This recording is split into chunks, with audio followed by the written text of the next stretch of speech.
falmii mirga keetiif bilisummaa keetiif mirga namaa hin tuqin keetiis hin tuysisin ballama kee kabaji yeroo isaatiin wajji daandii guddinaatii karaa qaroomaati waa xiqqoo dubbadhu hedduu dhaggeeffadhu badii tee fudhadhu ceebuu tee buufadhu dhugaarraa hin fagaatin kijiba hin dubbatin namayyuu hin fakkaatin ifta'uu hin qaanfatin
yeroo isaatiin wajji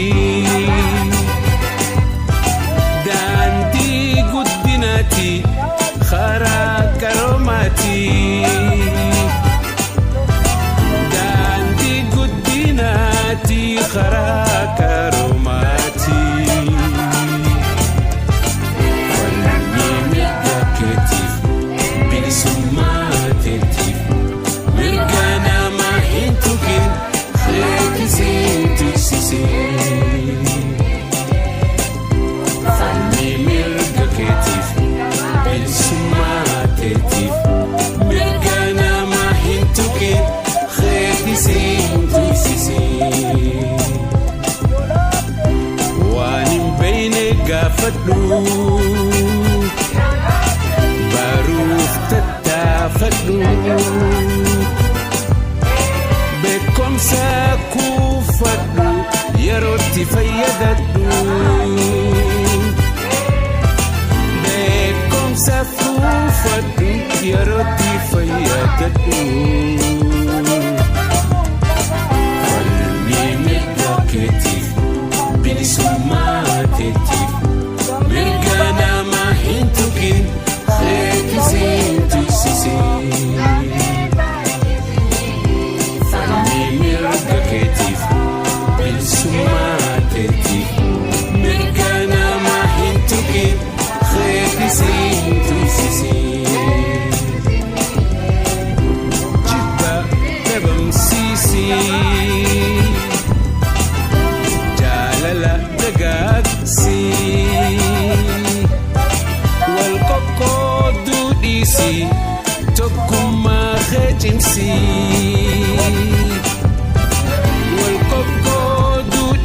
si tokkummaa kee cimsi falmii mirga keetiif bilisummaa keetiif mirga namaa hin tuqin keetiis hin tuysisin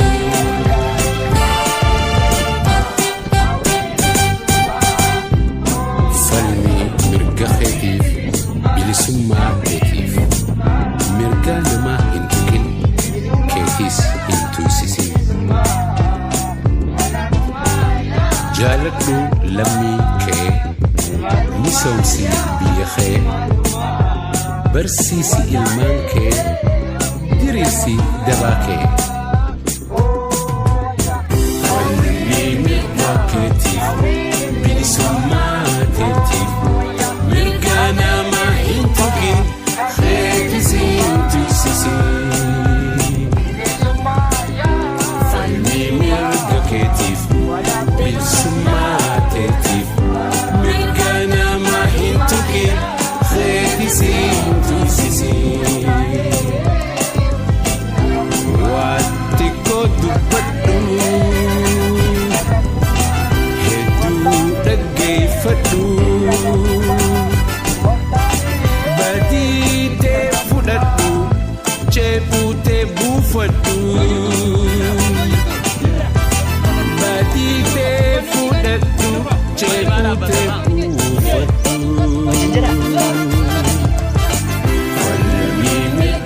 Akkana godhi ilaalatu maal? Mirgana mahintukin rekisin tuksisi